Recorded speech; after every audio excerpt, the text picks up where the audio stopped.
అందరికీ నమస్కారం. ఈరోజు కథ విడువన్నులే చెల్లి పార్ట్ 90. రచించిన వారు నళిని గారు. ఇక కథలోకి వెళ్తే, వెళ్ళు, నన్ను కాదనుకున్న నువ్వే నా కోసం ఏడుస్తూ నా దగ్గరికి వస్తావు ముందు ముందు. ఎందుకంటే నీ పెళ్ళాం మీద ఆ గోపిగాడి లవ్ ఎప్పటికీ పోదు. కాబట్టి వాడు ఎలా అయినా దాన్ని అంటున్న ఆమె గొంతు మీద బిగుసుకుంటుంది చేయి. ఆ పట్టుకి ఊపిరాడక గిలగిలా కొట్టుకుంటూ కళ్ళు పెద్దవి చేసిన ఆమె కంట్లో నుండి నీళ్లు కిందకి జారాయి. ఇంకొక్క నిమిషం ఉన్నా చచ్చిపోతుందేమో అనుకుంటూ వెంటనే వచ్చి కూతుర్ని విడిపించి, చంపేస్తావా అంటూ కోపంగా అరిచాడు గోపిని ప్రకాష్. హా, చంపేస్తాను. ఇంకొక మాట ఇది నా గురించి శ్రావణి గురించి మాట్లాడితే దీని శవాన్ని చూసిన తర్వాతే బయటికి వెళ్తాను అని ఆయన చేతుల్లో ఉన్న ఆమె చేతిని పట్టుకొని దగ్గరికి లాక్కొని, మరి నా ఉద్దేశం అదే అయితే నేను అలాగే చేస్తాను అనుకుంటే నువ్వెందుకే నా వెనక కుక్కలాగా ప్రేమ అనుకుంటూ తిరిగావు?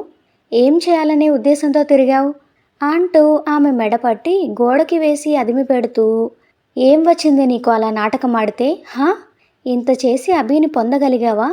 లేదు. అది లేకపోగా వాడి మనసుని నీ విషయంలో విరిచేసి నీ మీద అభిమానం కూడా పోగొట్టుకున్నావు. అసలు ఎలా అనుకున్నావే భార్యని వదిలేసి నీ వెనక వస్తాడు అని? హా అంటూ ఆమెని గోడకి అప్పడం చేశాడు.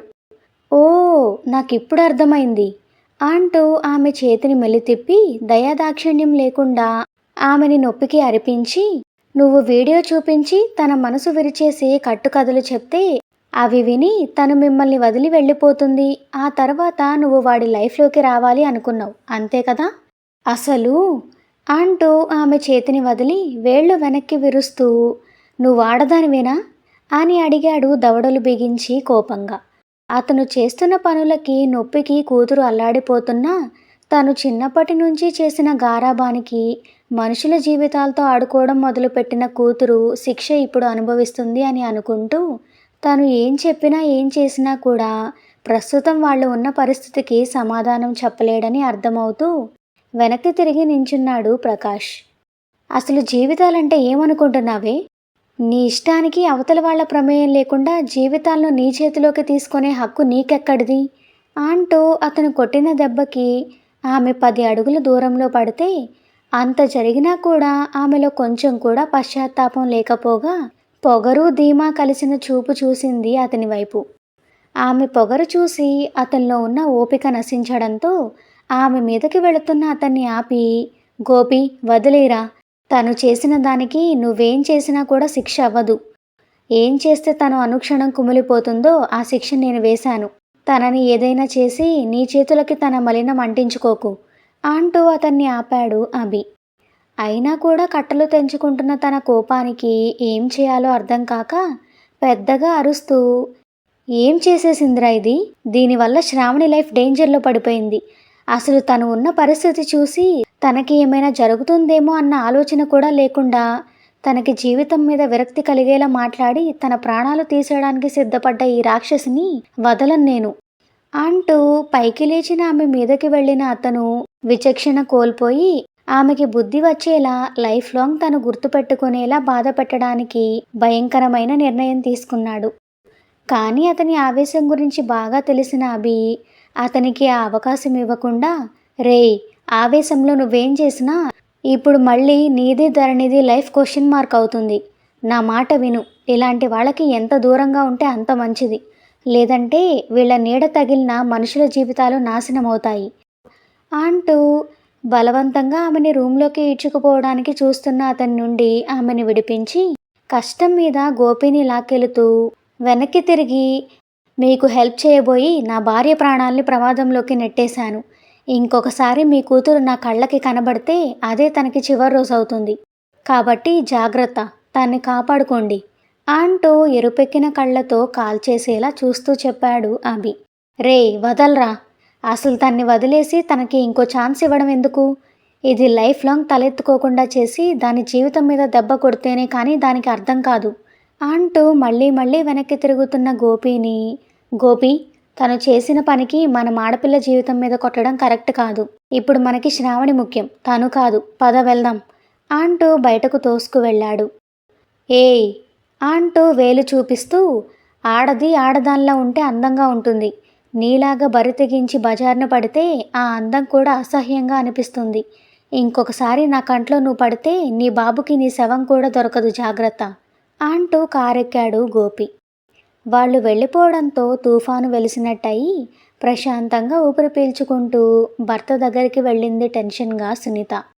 భార్య చెయ్యి తన భుజం మీద పడగానే కోపంగా కళ్ళు తెరిచి వెనక్కి తిరిగి వాళ్ళిద్దరి చేతుల్లో నలిగిపోయిన గొంతుని సరిచేసుకుంటూ ఉన్న కూతురి వైపు కోపంగా చూసి మొదటిసారిగా చేయెత్తి కొట్టాడు ప్రకాష్. అన్ని దెబ్బలు తిన్నా లెక్క చేయని ఆమె ఆ దెబ్బకి కళ్ళు బైర్లు కమ్మగా డాడీ అంటూ అరుస్తూ అతని వైపు చూడగా నోర్ముయ్, నీతో మాట్లాడడానికి కూడా చిరాగ్గా ఉంది అంటూ కూతుర్ని పైన ఉన్న గదిలోకి ఈడ్చుకు వెళుతుండగా ఏమండి ఏం చేస్తున్నారండి, అదేమైనా చేసుకుంటుందండి కోపంలో అంటున్న సునీతకి సమాధానంగా అలా చేసుకుంటే దాని కర్మకాండలు ఇక్కడే చేసేసి అసలు మనకి పిల్లలే పుట్టలేదు అనుకుని తిరిగి వెళ్ళిపోదాం, కానీ తనని మాత్రం ఇక జనాలు తిరిగే ప్లేస్లో తిరగనివ్వను అంటూ ఆమెని గదిలోకి తోసి డోర్ లాక్ చేసి కీ తన పాకెట్లో వేసుకొని అక్కడి నుండి వెళ్ళిపోయాడు ప్రకాష్. ఆవేశం చావక దాన్ని కార్ మీద చూపిస్తూ గోపి డ్రైవ్ చేస్తుంటే సంజన చేసిన పనికి శ్రావణి మనసు ఎంతగా గాయపడి ఉంటుందో, తను ఎంతగా పెయిన్ తీసుకొని ఉంటుందో అని ఆలోచిస్తున్న అభికి తనకి తెలియకుండానే కళ్ళలో నీళ్లు తిరిగాయి. ఎవరి ఆలోచనలో వాళ్ళు హాస్పిటల్కి చేరుకుంటే కారు దిగి ఇద్దరూ పరుగులాంటి నడకతో ఐసీయూ వైపుకి వెళ్ళబోతుంటే రే అన్నయ్య అంటూ రిసెప్షన్ నుండి వినపడిన హరిత వాయిస్కి వెనక్కి తిరిగి చూస్తూ ఆమె దగ్గరికి వెళ్ళి హరి నువ్వేంటి ఇక్కడ, శ్రావణికి ఎలా ఉంది, తను బేబీ సేఫ్గానే ఉన్నారు కదా అని టెన్షన్గా అడుగుతాడు అభి. గోపి క్వశ్చన్స్ కూడా అవే అని అతన్ని చూస్తుంటేనే తెలుస్తుంటే తను ఇక్కడ లేదురా, సెకండ్ ఫ్లోర్లో ఉంది రండి అంటూ అభి అడిగిన దానికి సమాధానం చెప్పకుండా తీసుకువెళుతున్న ఆమెని విచిత్రంగా చూస్తూ తన వెనక వెళుతూ హరి ముందు నేను అడిగిన దానికి ఆన్సర్ చెప్పవే అని అడుగుతూ సెకండ్ ఫ్లోర్కి వచ్చిన అభికి అప్పుడే గుర్తు వస్తుంది ఆ హాస్పిటల్లో సెకండ్ ఫ్లోర్ అంటే మార్చురీ అని.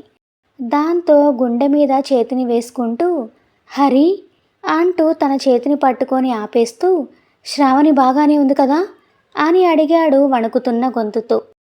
అన్నయ్య అది ముందు వాడు అడిగిన దానికి ఆన్సర్ చెప్పు, టెన్షన్తో తల్లో నరాలు పగిలిపోతుంటే ఏంటి నీ తొక్కలో సస్పెన్స్ అంటూ కసిరాడు గోపి.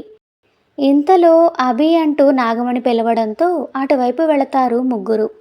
ఆగిపోతుందేమో అన్నట్టు భారంగా కొట్టుకుంటున్న గుండెకి నీరసంగా నాగమణి ముందుకు వెళ్ళి ఆమెని హత్తుకుంటూ పిన్ని శ్రావణికి ఏం కాలేదు కదా, చెప్పు పిన్ని, నాకెందుకో చాలా భయంగా ఉంది అంటూ అదురుతున్న గుండెతో దీనంగా అడిగాడు అభి.